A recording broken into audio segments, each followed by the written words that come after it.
tinggal dalam indahnya dekapan kasih-Mu.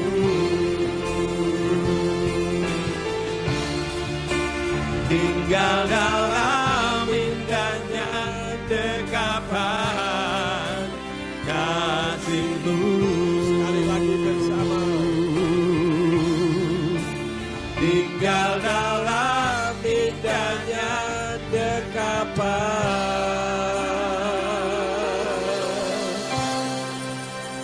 kasih-Mu.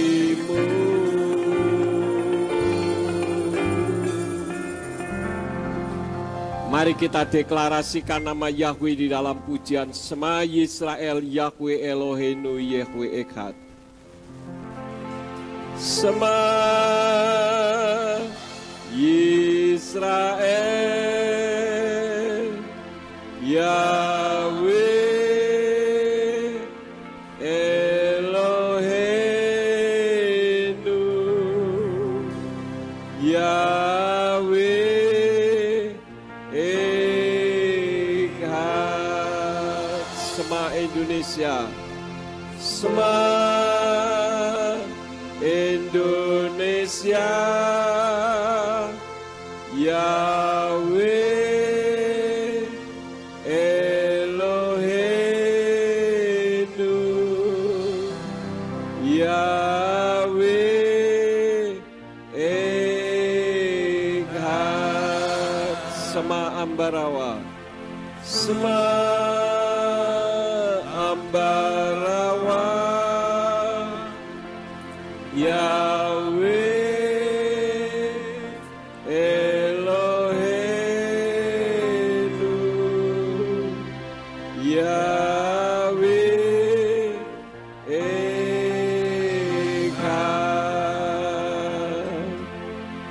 Baru Semkevo Malkuto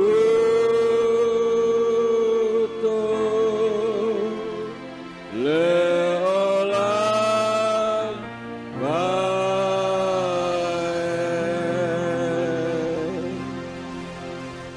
Bukan hanya Yisrael, Indonesia dan Ambarawa, tetapi seluruh penguasa-penguasa di udara, kalian harus dengar, Yahweh Elohim kita, Yahweh itu Echad.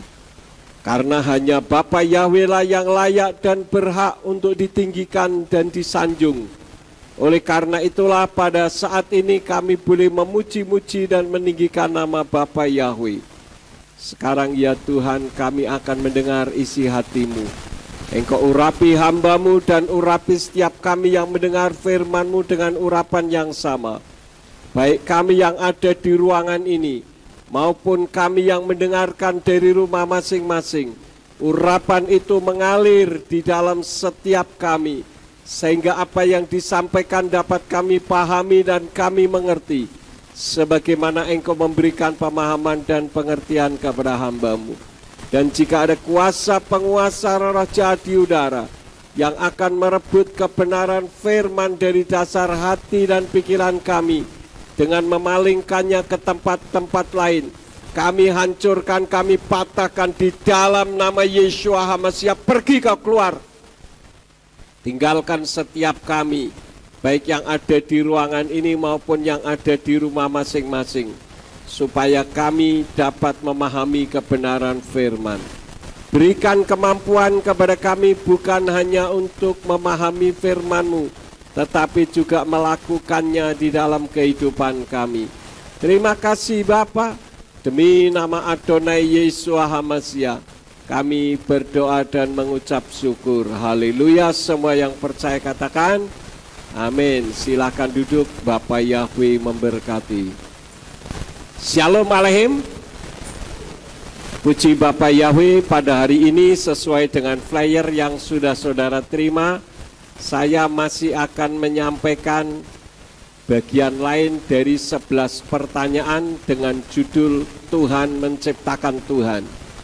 Bapak Ibu Saudara sekalian, kekristenan pada menjelang kedatangan Yeshua HaMasyiah untuk yang kedua kali digoncang demikian hebat, dan banyak umat-umat Tuhan yang meninggalkan Tuhan Yeshua HaMasyiah. Bagi saya secara pribadi, mereka meninggalkan atau tidak meninggalkan sama saja, karena mereka tidak mengerti firman. Padahal kitab suci katakan di dalam Hosea 4 ayat yang ke-6, umatku binasa karena tidak berpengetahuan. Artinya apa? Tidak ngerti apa-apa. Pergi ke gereja pokoknya setiap minggu, seperti firman yang disampaikan Pak Simeon pada saat RF Sabat kemarin. Artinya iman yang apa, saudara-saudara? Iman yang buta. Pokoknya kita sekarang tidak bisa seperti itu. Baru-baru ini di Perth ada gereja yang dijual karena jemaatnya sudah habis. Kalaupun masih ada, yang tersisa hanya orang-orang tua yang siap masuk ke lubang kubur, sehingga persiapan supaya bisa masuk surga, yang mudah-mudahan tidak peduli dengan keselamatan karena merasa saya masih muda, saya tidak butuh keselamatan karena usia saya masih panjang. Padahal sebagaimana kita ketahui bahwa umur atau usia manusia tidak ada seorang pun yang tahu. Bukan berarti kalau saya masih muda berarti saya matinya masih lama. Sekarang kematian di mana-mana terlalu banyak, saudara-saudara. Oleh karena itulah maka kita perlu belajar.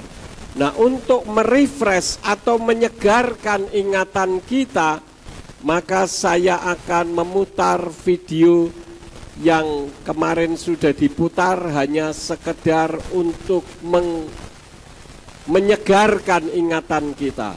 Mari kita lihat bersama-sama. Siapakah Tuhan? Yesus. Apakah Yesus anak Maria? Ya, Siapakah yang menciptakan Maria? Tuhan.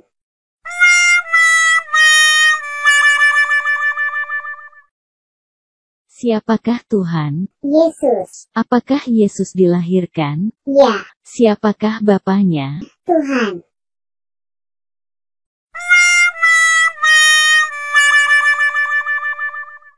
Siapakah Tuhanmu? Yesus. Siapakah yang menciptakan Yesus? Tuhan. Siapakah Tuhan? Yesus. Apakah Yesus mati di kayu salib? Ya, Siapa yang mencabut nyawa Yesus? Tuhan.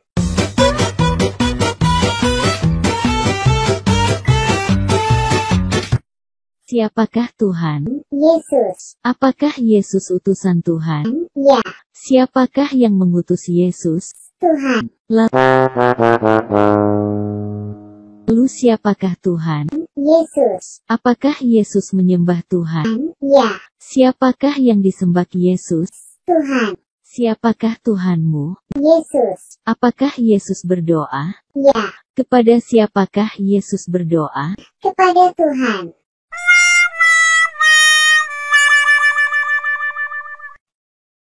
Siapa Tuhanmu? Yesus. Apakah Tuhan berawal? Tidak. Siapakah yang lahir tanggal 25 Desember? Yesus. Apakah Tuhan mati? Tentu tidak. Siapakah yang mati di tiang palang? Yesus. Ups. Siapakah Yesus? Tuhan. Di manakah Yesus sekarang? Duduk di sebelah kanan Tuhan. Siapakah di sebelah kirinya? Tuhan. Berarti Tuhan ada berapa? Hah. Iya juga ya. Ya. Lalu siapakah Tuhan? Yesus. Apakah Yesus menyembah Tuhan? Ya, Siapakah yang disembah Yesus? Tuhan.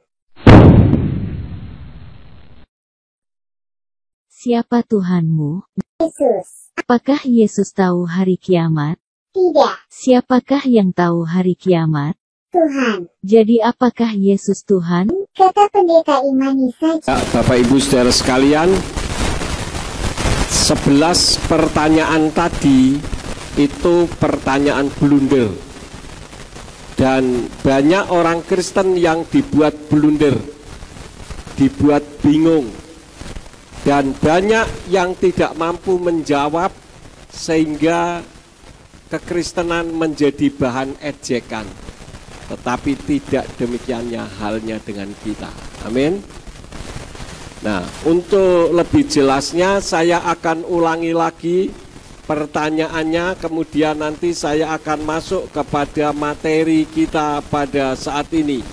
Walaupun mungkin sedikit seperti sekolah ya, tetapi saya rindu sekali jemaat bisa memahami. Walaupun saya membuat materi ini dengan bersusah payah karena harus membuat gambar-gambar supaya lebih mudah dicerna. Tadi malam saya bikin sampai jam 12 malam. Sebetulnya untuk menjawab sangat mudah. Dan kalau saya terangkan secara detail karena ada 11 pertanyaan, saya bisa menjawab 11 kali pertanyaan dan 11 kali jawaban. Artinya ada 11 seri. Tetapi kalau terlalu detail nanti malah jadi bingung. Karena itu saya akan coba untuk merefresh, mengulang kembali. Yang pertama, siapa Tuhanmu? Yesus. Apakah Yesus anak Maria? Ya. Siapakah yang menciptakan Maria? Tuhan. Siapakah Tuhanmu? Yesus. Apakah Yesus dilahirkan? Ya. Siapakah Bapaknya? Tuhan. Siapakah Tuhanmu? Yesus. Siapakah yang menciptakan Yesus? Tuhan. Siapakah Tuhanmu? Yesus. Apakah Yesus mati di kayu salib? Ya. Siapakah yang mencabut nyawa Yesus? Tuhan. Siapakah Tuhanmu? Yesus. Apakah Yesus utusan Tuhan? Ya. Siapakah yang mengutus Yesus? Tuhan. Siapakah Tuhanmu? Yesus. Apakah Yesus menyembah Tuhan? Ya. Siapakah yang disembah Yesus? Tuhan. Siapakah Tuhanmu? Yesus. Apakah Yesus berdoa? Ya. Kepada siapakah Yesus berdoa? Kepada Tuhan. Siapakah Tuhanmu? Yesus. Apakah Tuhan berawal? Tidak. Siapakah yang lahir tanggal 25 Desember? Yesus. Apakah Tuhan mati? Tentu tidak. Siapakah yang mati di tiang palang? Yesus. Siapakah Tuhanmu? Yesus. Di manakah Yesus sekarang? Duduk di sebelah kanan Tuhan. Siapakah yang duduk di sebelah kirinya? Tuhan. Berarti Tuhan ada berapa? Hah, iya juga ya. Lalu siapakah Tuhanmu? Yesus. Apakah Yesus menyembah Tuhan? Ya. Siapakah yang disembah Yesus? Tuhan. Siapakah Tuhanmu? Yesus. Apakah Yesus tahu hari kiamat? Tidak. Siapakah yang tahu hari kiamat? Tuhan. Jadi apakah Yesus Tuhan? Kata pendeta, imani saja. Ini pertanyaan konyol dan jawaban konyol, saudara-saudara. Kalau saya menilai pertanyaan blunder ini hanya untuk mengecoh orang-orang Nasrani yang tidak memahami firman. Tetapi intinya pokoknya, ya, sehingga sangat mudah dikecoh. Nah, untuk judulnya, siapakah Tuhanmu? Yesus. Siapakah yang menciptakan Yesus? Tuhan. Berarti Tuhan menciptakan Tuhan. Nah, yang akan kita bahas hari ini adalah yang pertama.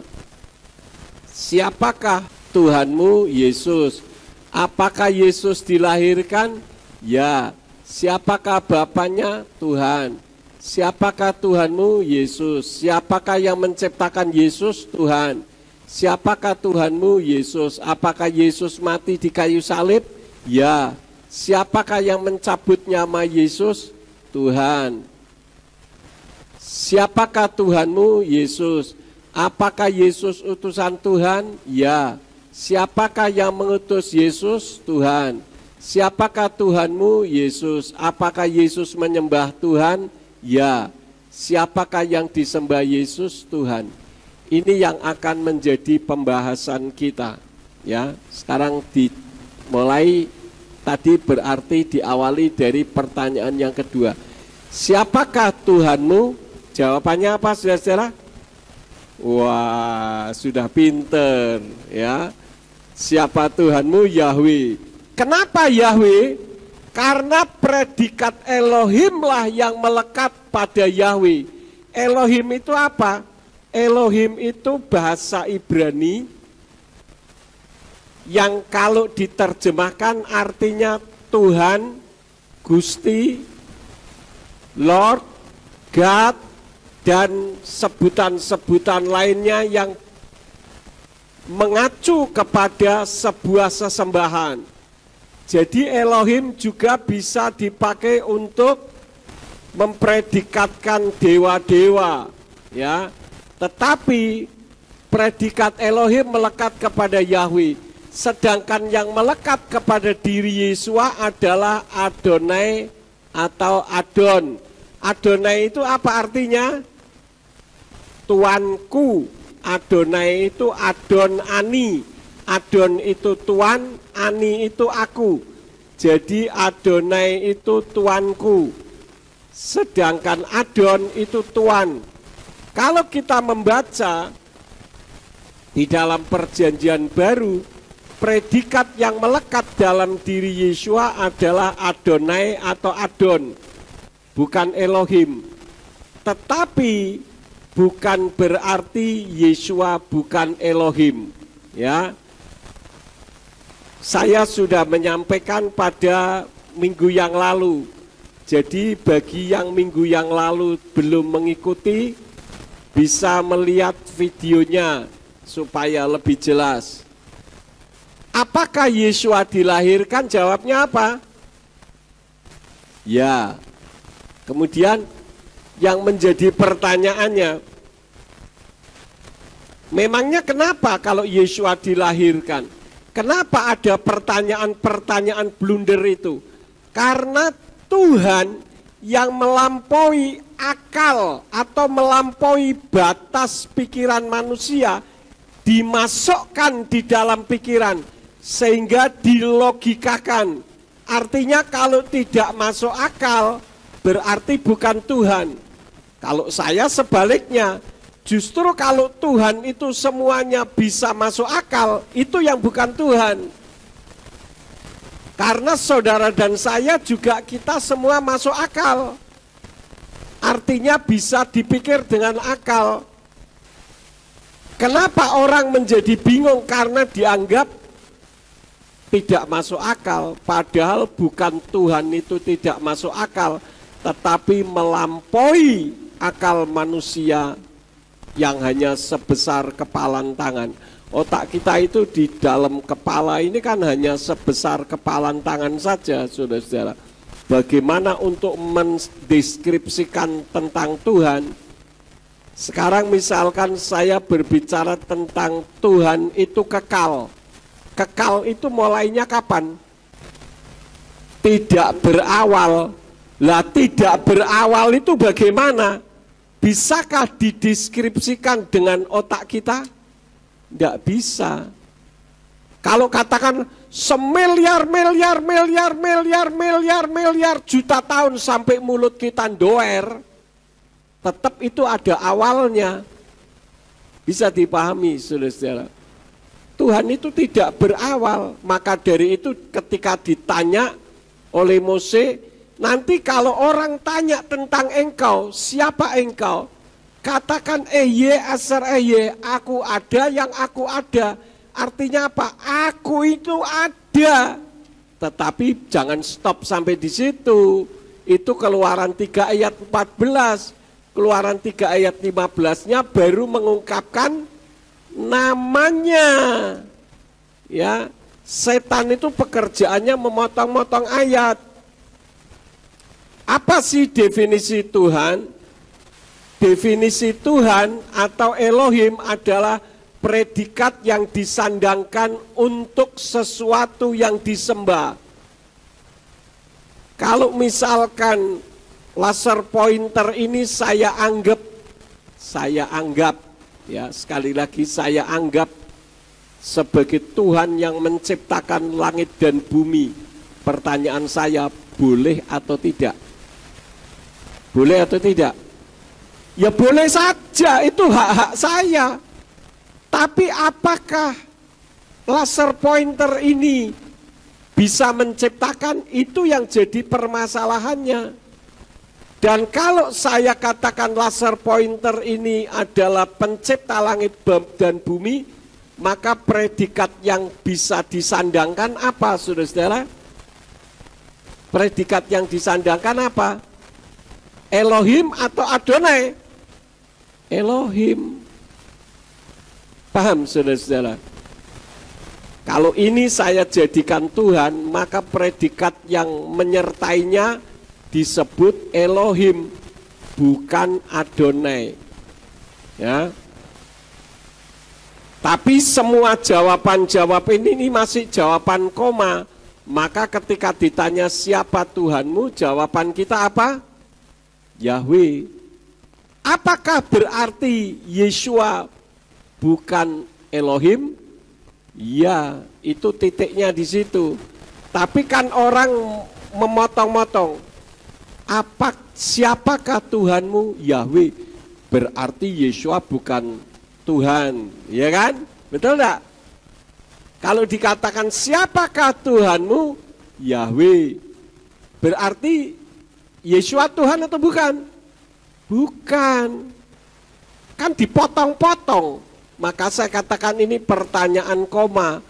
Jadi kalau ada orang bertanya, itu saudara harus hati-hati. Karena orang bertanya itu ada 3 hal. Yang pertama, memang tidak tahu tetapi mau cari tahu, ini tulus. Yang kedua, untuk ngetes ilmu saudara itu sampai seberapa tingginya. Yang ketiga, untuk menjebak. Jadi pertanyaan, tapi pertanyaan menjebak seperti tadi ini kan jebakan semua, saudara-saudara. Dan banyak orang yang terjebak tapi tidak bisa menjebak saya. Jadi jawabannya Yahweh, karena sebutan Elohim lah yang melekat pada diri sesembahannya Abraham, Yitzhak dan Yakub sebagai sebutan yang melekat. Sedangkan sebutan yang melekat dalam diri Yeshua adalah Adonai atau Tuanku. Tadi pertanyaan 2B, apakah Yeshua dilahirkan? Mana? Nah ini ya, apakah Yeshua dilahirkan? Ya. Nanti akan ditanya gini, Tuhan dilahirkan? Wow. Masa Tuhan dilahirkan? Kan begitu. Ya. Nah, yang menjadi pertanyaannya, kenapa Yeshua dilahirkan? Wong Tuhan kok dilahirkan? Tuhan dalam peran seperti manusia untuk menjadi Tuhan seluruh manusia yang dilahirkan di bumi ini. Itu makna daripada Yeshua dilahirkan. Seperti Roma 14 ayat yang ke-9. Jadi seperti Roma 14 ayat yang ke-9 yang berbunyi ki halo ba'afur zot met hamasya wa yakam wa kailahis tarer ke adon al hametim wa al hakayim.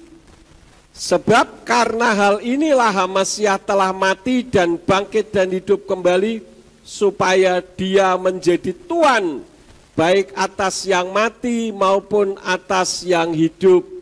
Perhatikan yang saya coret ini. Kalau terjemahan-terjemahan yang ada kan Tuhan, apa Tuhan ya. Kenapa? Karena orang Yahudi kalau memanggil Yahweh juga dengan Tuhan. Tetapi ternyata itu bisa dipakai untuk menyerang kekristenan. Karena itu saya terjemahkan apa adanya. Karena inilah mengapa Hamasya mati dan hidup untuk memerintah sebagai Tuhan atas orang yang mati dan atas orang yang hidup. Maksudnya bagaimana? Dia menjadi Tuhan yang mempunyai otoritas untuk membangkitkan, bukan sekedar Tuhan biasa. Kalau Tuhan biasa, saudara yang laki-laki bisa disebut Tuhan. Saya juga disebut Tuhan kalau beli tiket pesawat, tulisannya TN Yakub Sulistyo. Tetapi Tuhan yang menyandang predikat untuk saudara dan saya beda dengan Tuhan yang disandangkan untuk Yesua. Karena Yesua itu bukan sembarang Tuhan. Karena dia adalah Ha-Adon, Tuhan yang satu yang itu, yaitu Tuhan yang berasal dari Tuhan. Karena itu saya katakan, kalau ada orang Kristen, kenapa kamu mentuhankan manusia? Jawabnya apa? Jangan kita menjawab karena. Itu sudah jawaban salah. Kalau ada orang mengatakan kenapa kamu mentuhankan manusia? Siapa yang mentuhankan manusia? Saya tidak pernah mentuhankan manusia. Lah itu Yesua kok kamu tuhankan? Bukankah dia manusia? Yesua itu bukan manusia. Nanti ada ayat-ayatnya. Bisa dipahami saudara-saudara sampai di sini? Yesua itu adalah Tuhan yang seperti manusia. Turun menjadi seperti manusia. Nah, model seperti ini yang tidak bisa diterima oleh mereka karena tidak masuk akal. Nah, saya katakan kalau Tuhan jadi manusia, bisa enggak? Ya bisa. Kalau manusia jadi Tuhan baru enggak bisa. Sun Gokong saja bisa jadi banyak kok, Tuhan enggak bisa jadi banyak. Tuhan itu bisa menjadi apa saja dan menjadi berapa saja, karena Tuhan itu di luar jangkauan akal manusia, karena dia omnipresent, maha hadir. Seperti firman Tuhan katakan, 2-3 orang berkumpul dalam namaku, aku ada di tengah-tengahnya. Saudara meyakini bahwa roh Yahweh ada di tengah-tengah kita? 1 kilo dari tempat ini ada orang yang menyembah Bapa Yahweh, ada puluhan orang juga. Roh Yahweh ada di sana. 10 kilometer ada orang yang berkumpul juga menyembah Bapa Yahweh. Roh Yahweh ada di sana. Ada berapa Yahweh? 1. Ya. Karena dia omnipresent, maha hadir. Kenapa sampai ada pertanyaan-pertanyaan blunder? Karena mikir Tuhan, tetapi fokusnya dari pikirannya sendiri, bukan sesuai dengan pikiran Tuhan. Ini sama saja dengan mengatur Tuhan dan mencari-cari kesalahan yang tidak ada salahnya. Hasilnya apa? Ngawur. Seperti pertanyaan-pertanyaan tadi kan pertanyaan ngawur. Ya. Misalkan soal Tuhan turun ke bumi, itu ada 2 sisi. Sisi yang nyinyir mengatakan Tuhan kok turun ke bumi. Tuhan itu kan ada di tahtanya. Ya karena Tuhan yang hanya ada di tahtanya, itu Tuhan yang tidak maha hadir. Nah kalau Tuhan turun ke bumi, sorganya siapa yang nunggu? Logika juga, karena itu dimasukkan dengan logika manusia. Tapi Tuhan yang maha hadir, dia yang maha ada. Ketika Yahweh turun ke bumi dalam wujud seperti manusia, sorganya ada Yahweh atau tidak? Ada. ada. Bukan surganya sepi karena ditinggal Tuhan. Itu pertanyaan yang nyinyir. Nah, pertanyaan yang tidak nyinyir, kenapa sih Tuhan kok turun ke bumi? Perlu diingat bahwa segala sesuatu itu ada dua sisi yang berbeda. Seperti saya dengan saudara ini berada di sisi yang berbeda. Saudara melihat ke tempat saya, saudara bisa melihat apa yang ada di belakang saya. Saya tidak bisa melihat apa yang ada di belakang saya. Saya melihat saudara, saya bisa melihat apa yang ada di belakang saudara. Tetapi saudara tidak bisa melihat apa yang di belakang saudara. Jadi segala sesuatu itu ada sisi yang berbeda. Ada pagi, kalau ada pagi ada malam. Ada putih, ada hitam. Ada sakit, ada sehat.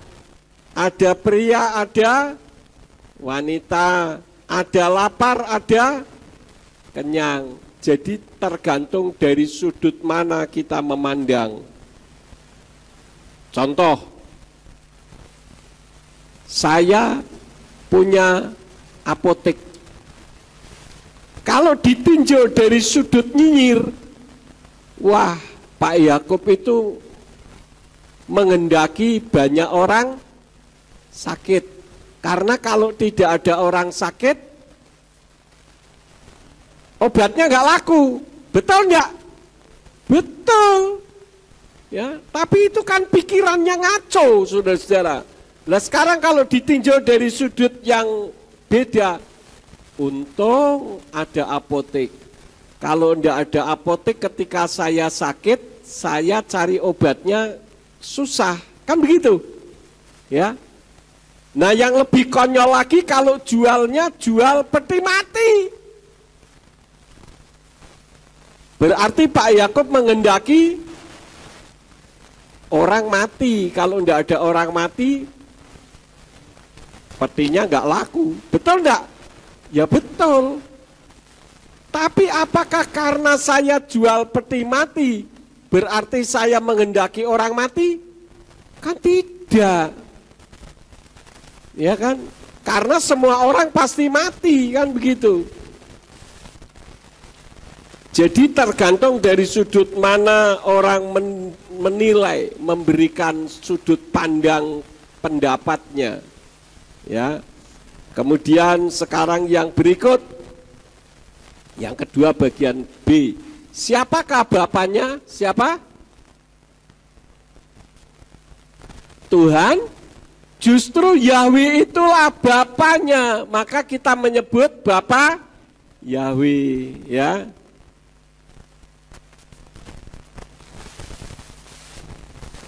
Yang ketiga, ini pertanyaan yang sudah gampang kita jawab.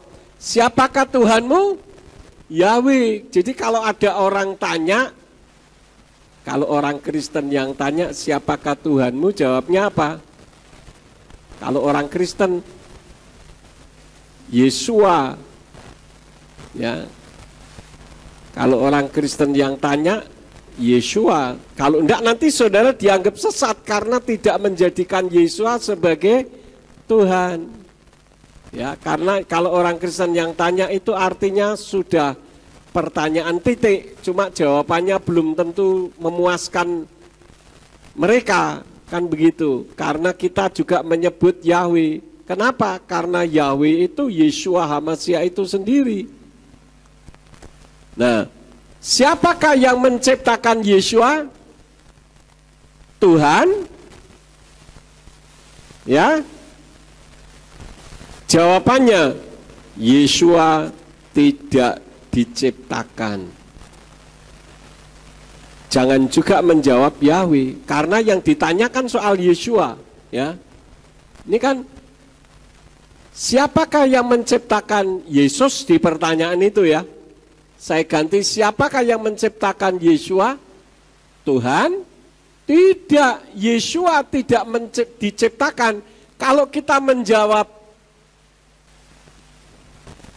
siapakah yang menciptakan Yeshua? Tuhan, berarti Tuhan menciptakan Tuhan dong. Kalau kita kembali ke pertanyaan awal tadi, bisa dipahami saudara-saudara.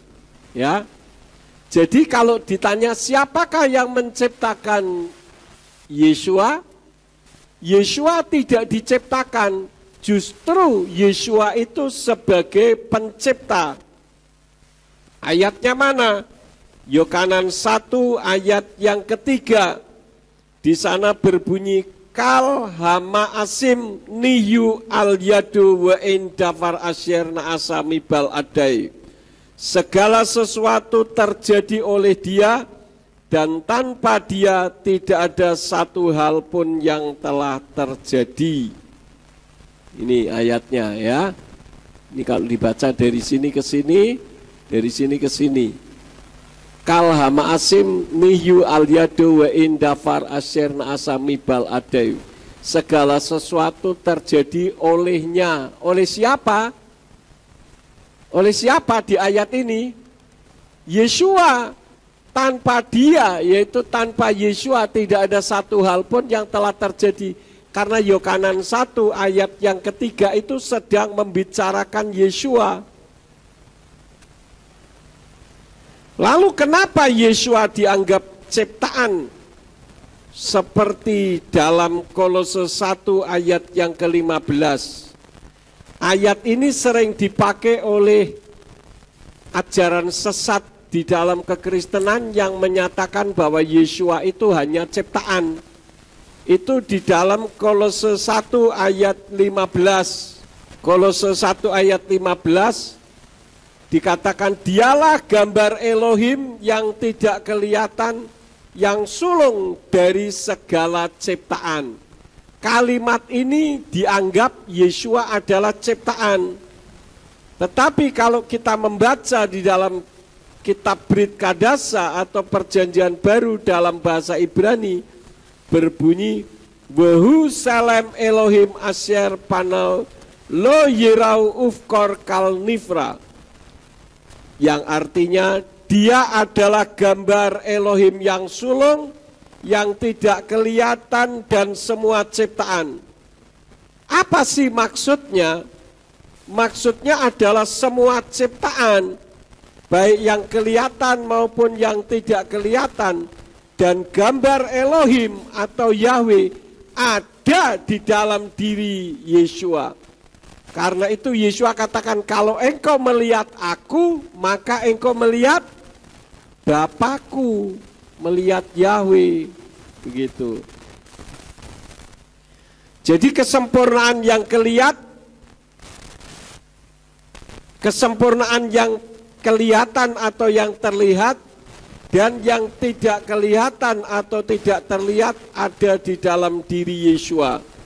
Maka Yesua layak menyebut dirinya sebagai kebenaran. Karena itulah di dalam kitab Injil Yohanes 14 ayat yang ke-6, Yesua berkata kepadanya, Akulah jalan dan kebenaran dan hidup. Tidak seorang pun datang kepada Bapa jika tidak melalui aku. Karena itu untuk masuk ke Samayim, untuk masuk ke surga itu hanya satu jalannya. Maka disebut jalan yang sempit. Karena hanya satu jalan. Kalau pintunya banyak, orang misalkan dari perkumpulan seperti gereja kita ini, kalau pintunya banyak, orang tidak akan berdesak-desaan.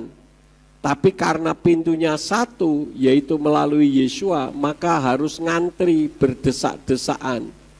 Bisa dipahami saudara-saudara? Halo?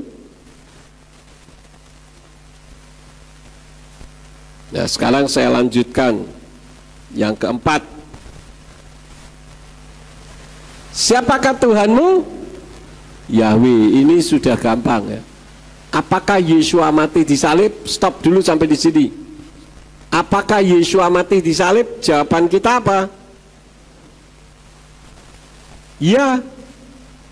Sama dong jawabannya dengan tadi. Jadi sebetulnya yang mati itu tubuhnya yang seperti manusia, tetapi Yeshua bangkit bukan mati untuk mati. Artinya membuktikan bahwa maut tidak mampu mengalahkannya. Saya ingatkan, kenapa sih kok ada pertanyaan, apakah Yeshua mati disalib? Jawaban dia itu seolah-olah berarti Tuhan mati.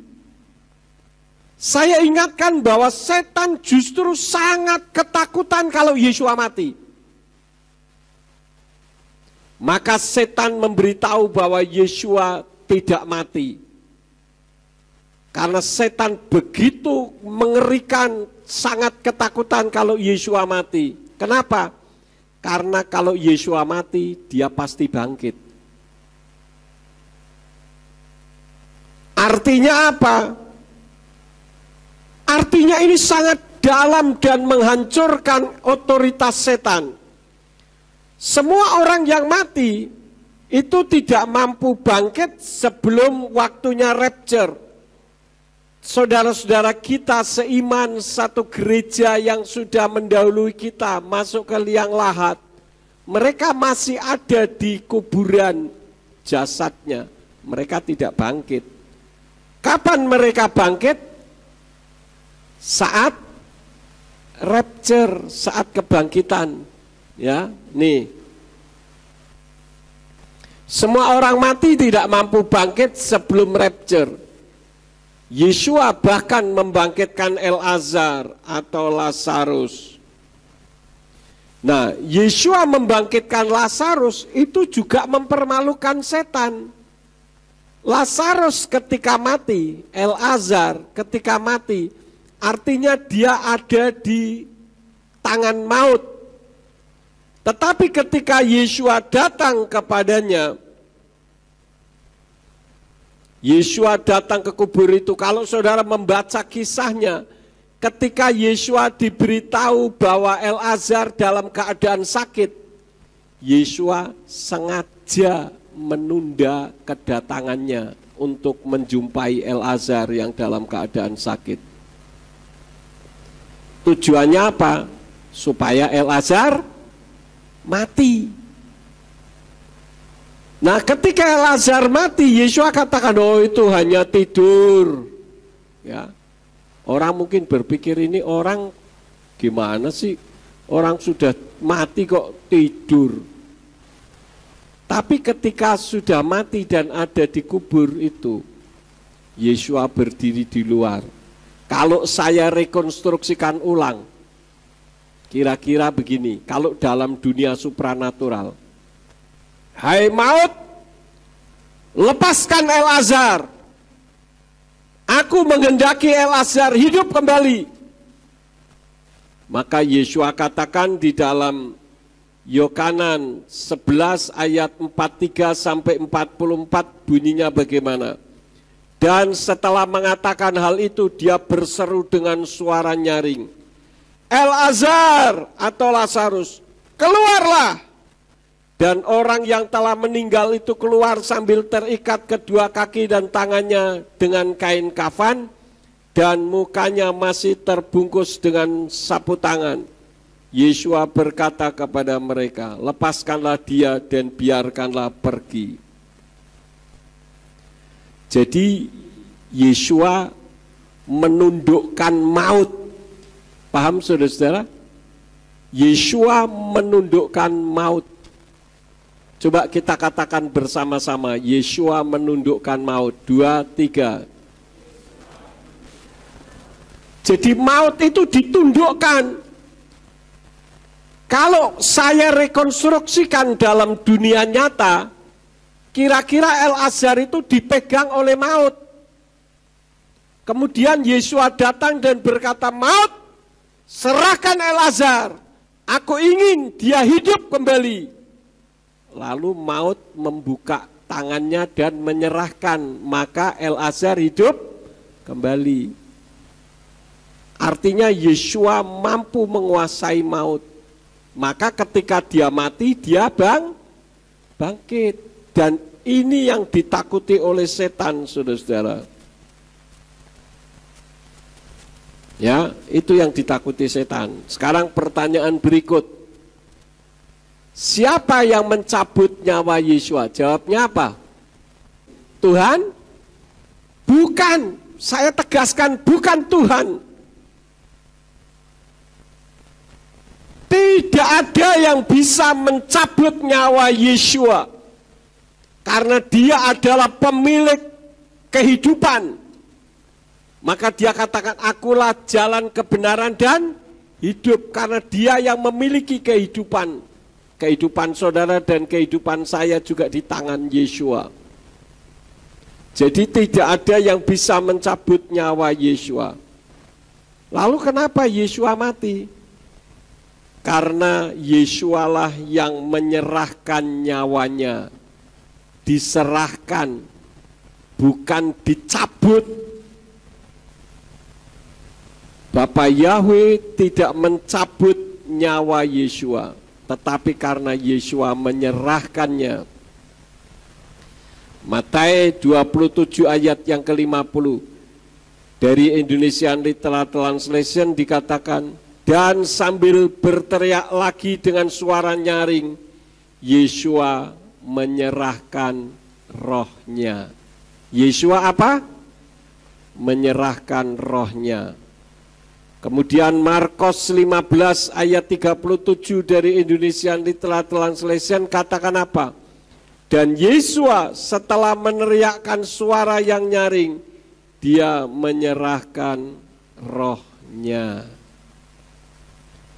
Jadi siapa yang mencabut nyawa Yesua? Tidak ada. Jadi pertanyaan tadi itu ngezong semua. Ibarat nembak, saya di situ nembaknya ke sana. Dor. Mana Pak Yakub? Dor. Saya duduk santai di situ.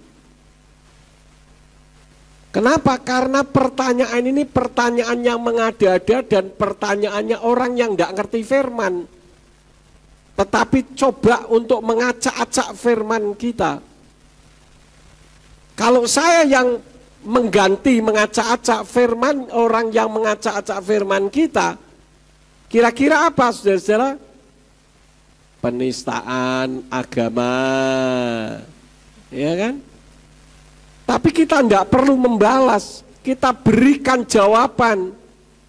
Karena memang kekristenan itu bukan sesuatu yang tidak boleh ditanyakan. Justru kalau orang usah tanya, tidak usah tanya, itu artinya karena banyak kelemahan sehingga tidak boleh tanya. Ngerti saudara-saudara?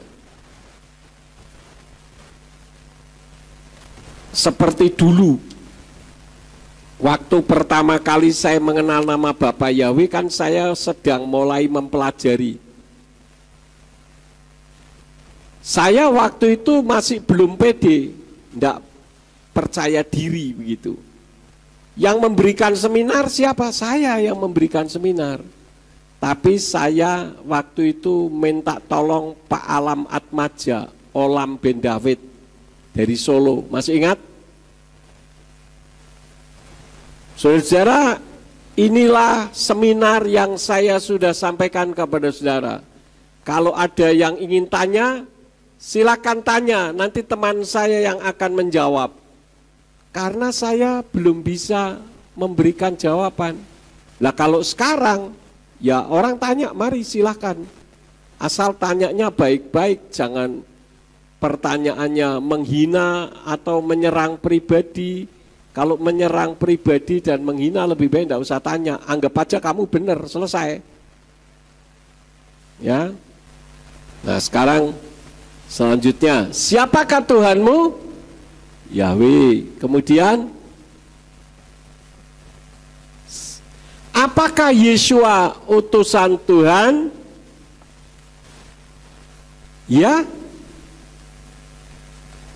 Bukan, saudara-saudara. Yesua itu bukan utusan Tuhan. Karena Yahweh sendiri yang turun ke bumi untuk membuktikan kasih-Nya akan dunia ini.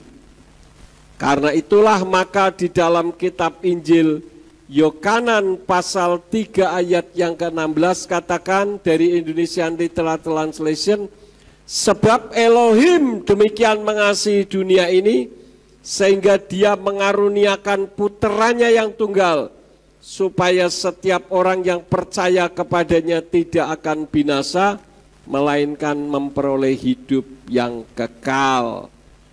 Elohim mengasihi dunia ini. Itulah sebabnya di dalam Injil Lukas pasal yang kedua ayat yang ke-11 di dalam kitab Pesita atau kitab Perjanjian Baru dalam bahasa Aramaik, di sana berbunyi, atilat lekon geir yomana perukadai tuhi Maria Mesia bemadinta de Daud. Karena hari ini telah lahir bagimu juru selamat, yaitu Tuhan Yah atau Tuhan Yahweh Sang Mesias di kota Daud. Mar itu dari kependekan Maria.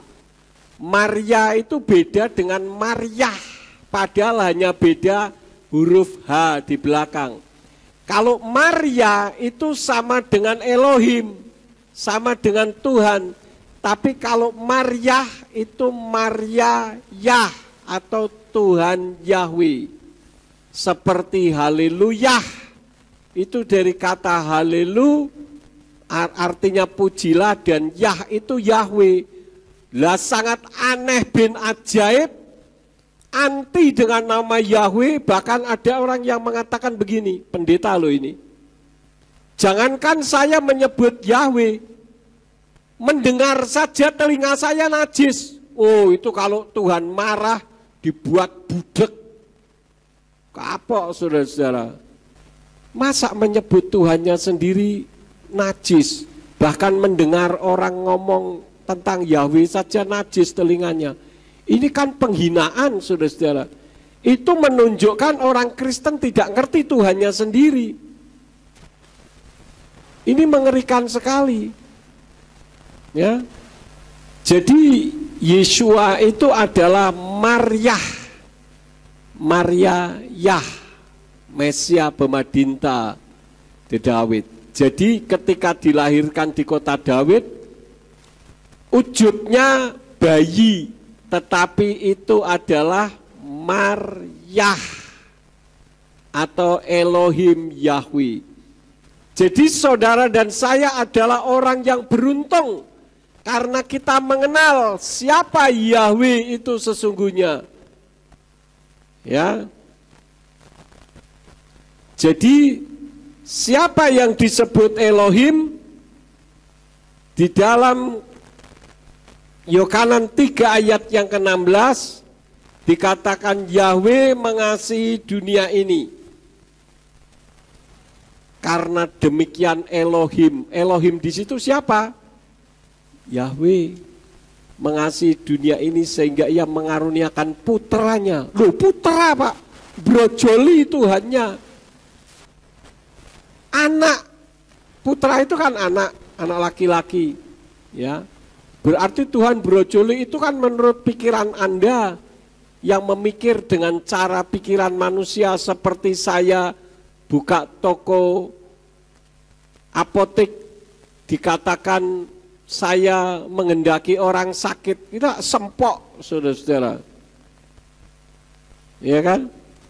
Jadi ketika Yeshua turun ke bumi dalam wujud seperti manusia, itu adalah Yahweh sendiri. Karena itu jangan sekali-kali mengatakan Yahweh itu identik dengan Tuhan yang kejam. Kalau Yeshua itu Tuhan yang penuh kasih, ini orang nggak ngerti firman. Berarti ada berapa Tuhan dong kalau begitu? 2. Tuhan itu ada berapa sih? 1. Masa Tuhan 2? Kalau Tuhan 2 apalagi 3? Lah kalau 1 beda pendapat, bumi gonjang ganjing saudara. Memangnya dalang, bumi gonjang ganjing, langit kelop-kelop. Kayak gitu kalau dalang ya. Percuma kita memikir Tuhan kalau menggunakan akal pikiran kita. Kenapa di dalam perjanjian lama Yahweh kelihatannya kejam? Kelihatannya dalam tanda petik. Karena tidak ada yang tidak disebutkan hukumnya, tetapi Yahweh menghukum. Kenapa Yahweh menghukum? Karena orang melanggar hukum. Yahweh itu bukan pribadi yang tidak mengerti hukum. Dia mengeluarkan hukum. Kalau kamu melanggar, kamu akan mati. Nah, melanggar ya mati beneran. Yahweh marah. Misalkan saya bilang, saudara ini menorah bagus. Siapa yang berani merusak akan saya pukuli misalkan. Lalu ada yang merusak, saya pukuli. Saya salah enggak? Ya enggak salah, wong sudah saya kasih tahu kok. Ya memang kalau lapor polisi salah karena mukulin orang. Kan seperti itu. Tapi kan memukul bukan tanpa alasan. Kan sudah dikasih tahu hukumnya. Benar enggak? Kalau semua serba tidak teratur, dunia ini kacau, saudara-saudara. Uzza misalkan, dia mengulurkan tangannya ke tabut Elohim, ketika tabut Elohim dibawa menggunakan pedati dan pedatinya tergelincir, maka Uzza langsung mati. Yahweh marah. Kenapa? Apakah Yahweh salah? Tidak, itu hukumnya sudah dilanggar oleh Uzza. Yang berhak mendekat tabut Elohim pada zaman itu hanya imam besar. Dan itu tidak boleh ditarik menggunakan pedati, ditaruh di atas pedati kemudian enak-enak di jalan begitu. Tetapi dengan cara diapain? Dipanggul, diusung. Makanya tabut Elohim ini ada panggulannya untuk mengusung. Kan dilanggar semua sama Daud. Itu Yahweh sudah marah, udah munggak-mungguk. Orang Jawa katakan wis godoen gitu ya. Sudah gitu mau jatuh, Uzza mengulurkan tangannya, sudah mati Uzza. Nah kalau Yahweh itu jahat, lah Yeshua itu siapa sih? Yeshua kan Yahweh sendiri yang berwujud seperti manusia. Jadi jangan bilang Yahweh identik dengan kekejaman, sedangkan Yeshua itu identik dengan kasih. Karena Yeshua itu sama, ya. Yahweh mengasihi dunia ini, maka jangan lagi mengatakan Yahweh itu Elohim yang kejam. Kemudian selanjutnya, siapa yang mengutus Yeshua? Tuhan? Tuhan atau bukan, saudara-saudara? Bukan, ya. Coba. Ya, karena dirinya sendirilah yang turun ke bumi.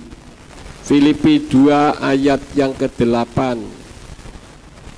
Dari Indonesian Literal Translation dikatakan, dan supaya didapati dalam pola seperti manusia, dia sudah merendahkan dirinya sendiri dengan menjadi taat sampai kepada kematian, bahkan kematian di kayu salib. Ya, saya akan cepat, saudara-saudara. Tinggal sedikit lagi, nomor 6. Siapa Tuhanmu? Yahweh, ini sudah jelas ya. Kemudian selanjutnya, apakah Yeshua menyembah Tuhan? Ya? Ya atau tidak? Jawab yang tegas, ya atau tidak? Tidak. Yeshua tidak menyembah Tuhan, tetapi Yeshua mengajar murid-muridnya bagaimana berdoa kepada Tuhan. Contohnya apa? Doa Bapa kami. Itu Yeshua mengajar di dalam Matius 6 ayat 9 sampai 13. Pak, tapi tidak demikian halnya dengan Matius 14 ayat yang ke-23 loh. Ya. Di sana menggunakan kata lehit palel. Lehit palel di dalam Matius 14 ayat yang ke-23. Coba ditayangkan Matius 14 ayat yang ke-23. Dan setelah menyuruh kerumunan orang itu pulang, dia mendaki ke atas bukit untuk berdoa seorang diri. Dan ketika menjelang malam dia berada di sana seorang diri. Loh, itu berdoa. Ya kan?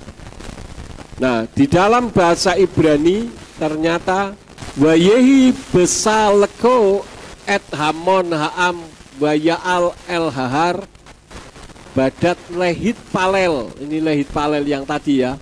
Wayehi eref wayuter sam levado.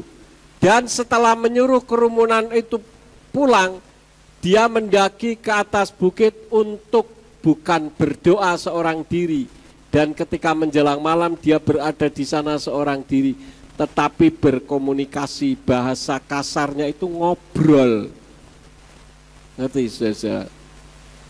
Ngobrol itu beda dengan berdoa. Kalau berdoa itu satu arah, kita tinggal menunggu hasilnya.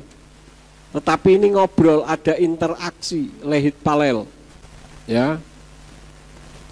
Jadi sekarang yang ke berapa? Terus yang ke-6, yang terakhir. Siapakah yang disembah Yesua? Tuhan. Nah, dengan kembali ke akar Ibrani, kelihatan kalau pertanyaannya kacau, menunjukkan tidak tahu firman Tuhan, tetapi mencoba untuk mengecoh umat Nasrani yang tidak tahu firman Tuhan juga. Jadi kalau saya boleh garis gambarkan, seperti yang tertulis di dalam kitab Matius 15 ayat yang ke-14. Biarkanlah mereka adalah pemimpin-pemimpin buta dari orang-orang buta, dan jika orang buta menuntun yang buta, kedua-duanya akan jatuh ke dalam lubang. Ya, terakhir saya mengupload YouTube video, tapi tidak ke YouTube, tapi untuk TikTok, makanya berdiri, tidak miring begitu. Siapa yang menonton? Tolong angkat tangan. Yang terakhir, loh, tidak ditonton. Wastaga. Kalau saya mengupload video, itu tujuannya supaya saudara paham, ya. Jangan sampai orang luar lebih pintar daripada kita. Ingat, gereja kita itu senternya untuk pemberitaan nama Bapa Yahweh seluruh Indonesia loh, saudara-saudara. Ya, pelajari supaya dengan dipelajari, kalau ada orang tanya, orang ngerti aku, kok takkan karo Pak Yakob weh? Tanya sama Pak Yakob aja. Ya, orang mana berani nanya sama saya? Tanyanya sama saudara, harus saudara yang menjawab. Ya. Jadi kitab suci katakan ketika mereka seperti itu, firman Tuhan katakan apa? Biarkanlah mereka. Mereka adalah pemimpin-pemimpin buta yang menuntun orang-orang buta sehingga kedua-duanya masuk ke dalam lubang. Sudah salah menuntun orang yang tidak mengerti. Ya sudah, dua-duanya salah. Tetapi saya bersyukur Tuhan memberi hikmat untuk saya menyingkapkan kebenaran ini. Karena itu saya hanya minta dihargai. Ya, dengan cara apa? Kalau saya mengupload YouTube, saudara tonton. Itu saya membuat video cuma 5 menit, itu bisa berhari-hari. Karena mungkin cara ngomongnya salah dan sebagainya, saya ulang lagi. Tujuannya cuma satu, supaya saudara pinter. Itu saja, tidak lebih daripada itu. Saya tidak akan memperpanjang firman, biarlah firman ini akan memberikan kekuatan iman kepada saudara, bahwa iman kita sudah berada iman yang benar. Jadi jangan sampai tinggalkan Bapa Yahweh Besem Yesua Hamasya Ruach HaKodes. Amin. Mari kita akhiri, kita bangkit berdiri bersama-sama.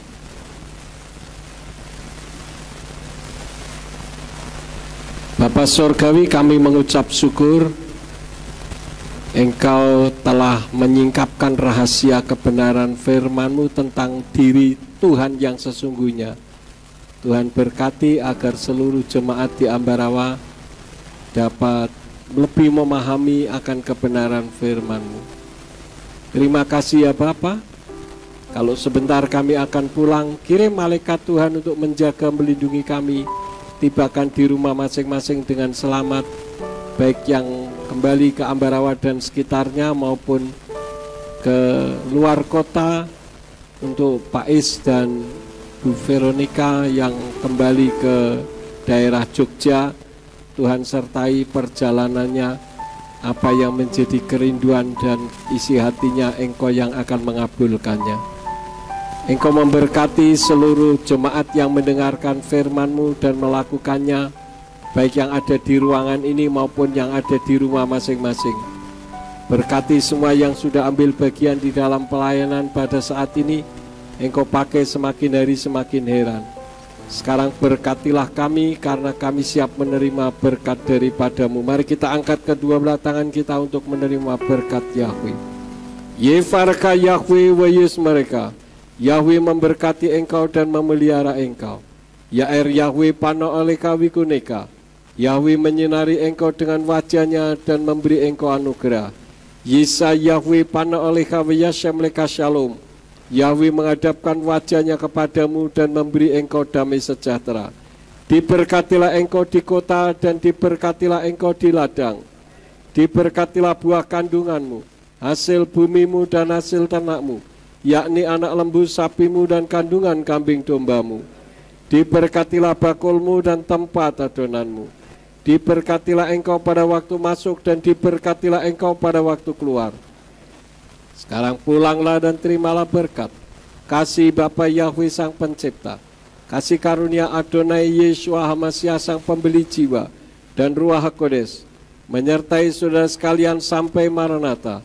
Adonai Yeshua HaMashiach datang kembali untuk yang kedua kali dan mengangkat kita semua. Haleluya.